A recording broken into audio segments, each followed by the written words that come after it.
Dis petit, t'as quel âge? Une dizaine d'années? Qu'est-ce que c'est pour toi 100 ans? 100 ans, faut aller chercher. Même pas ton père, non? Ton arrière-grand-père?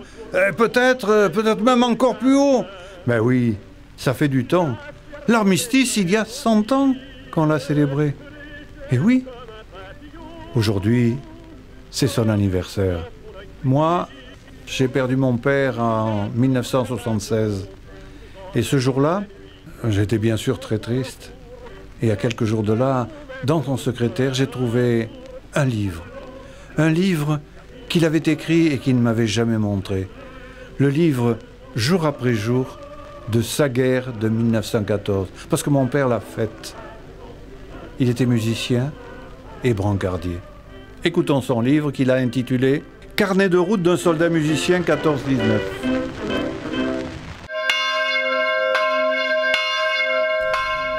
2 août 1914, branle-bas de combat. Les cloches sonnent à toute volée, comme une traînée de poudre.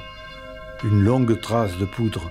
Des mots, mobilisation générale, la guerre est déclarée. La nation sera défendue par tous ses fils et dans une même foi patriotique. Vive la France! Les musiciens s'habillent à la hâte. Chacun est choqué par les événements, car je dois bien l'avouer, dans l'anxiété, c'est-à-dire l'inquiétude de la veille, personne de nous n'avait pu croire à un conflit que les journaux pourtant laissaient pressentir depuis plusieurs jours. À cette époque-là, mon père n'avait que 23 ans. En commentant la situation présente, tous sont d'avis que la guerre ne peut durer longtemps avec les armements actuels. D'ailleurs, l'Allemagne ne pourrait raisonnablement tenir tête, c'est-à-dire résister, si la Russie et l'Angleterre nous apportent la pointe considérable de leurs forces.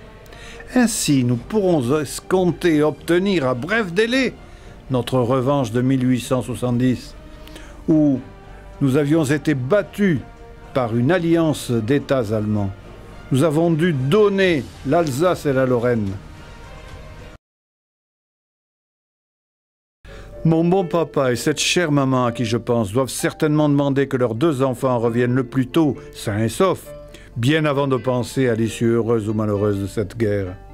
Le fils aîné, mon grand frère Fernand, a eu la joie, avant de rejoindre son régiment, c'est-à-dire des soldats de l'armée de terre, de les embrasser.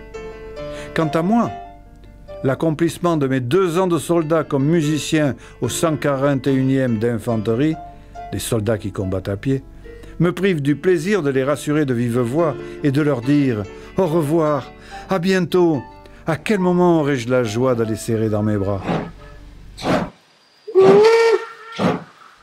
Avec ma Joséphine, c'est le surnom que j'ai donné à mon instrument, c'est un tuba, un instrument à vent. Je m'installe dans un fourgon de queue à l'arrière du train. Durant les premiers mois de guerre, elle sera ma compagne de nuit et de jour. Petit lit de caserne que l'on critique tant, où es-tu? Allongé sur quelques brins de paille, je m'installe pour dormir, car la nuit est venue, avant que le train n'arrive à Lyon. On enlève les souliers, et serrés l'un contre l'autre, on va se laisser bercer par les secousses des wagons. Le train est arrêté. Où sommes-nous? Tiens, une grande gare, avec plusieurs quais de débarquement. Est-on arrivé à destination? La réponse est affirmative. Nous sommes à Vézelise, dans l'est de la France. Le clairon sonne. Tout le monde en bas. Je vais rejoindre les musiciens, groupés autour du chef de musique, M. Perrault. Dans la soirée, j'ai le plaisir d'embrasser Fernand, et tous deux, nous envoyons à nos chers parents la bonne nouvelle de notre rencontre. On dirait, à mesure que l'on avance, qu'on entend au loin un bruit sourd et répété. C'est le canon! La chaleur est suffocante. 13 août. Au loin, la fusillade est grande et le canon tonne. La petite place près du cimetière regorge de blessés. C'est notre tour de nous mettre à l'œuvre. D'un pas actif, on se dirige vers les gémissements et les appels qui frappent au loin nos oreilles, délaissant les morts sur notre passage. Nous nous portons au secours des malheureux qui attendent depuis plus de 20 heures. Hé les gars! Venez m'aider!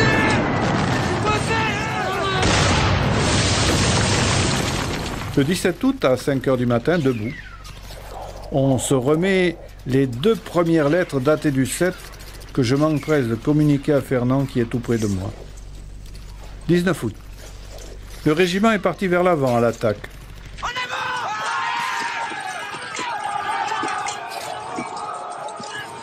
Une fusillade nourrie dure depuis le matin. L'artillerie, canons, mortiers, mitrailleuses, ennemis, se montre de plus en plus active et puissante. Nous apprenons que les Allemands ont envahi la Belgique et malgré la défense des valeureux Belges, sont actuellement aux portes de Paris. Le 23 août, les hommes du régiment s'en vont en avant construire des tranchées. Le 5 septembre, à 18 h, tout le régiment est embarqué vers une destination inconnue. Le train s'ébranle et la sonnerie finale « Tout le monde en bas !» ne retentit que le 6 septembre.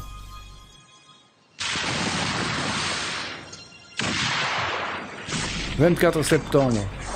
Je ressens comme si une petite pierre était venue avec violence heurter ma joue. Il me semble qu'une sueur chaude descend sur mon cou. J'éprouve également une légère cuisson à la joue. Serais-je blessé ? Ma mère m'indique qu'il s'agit de sang et non de sueur. Je crache pour m'assurer que la blessure est sans gravité.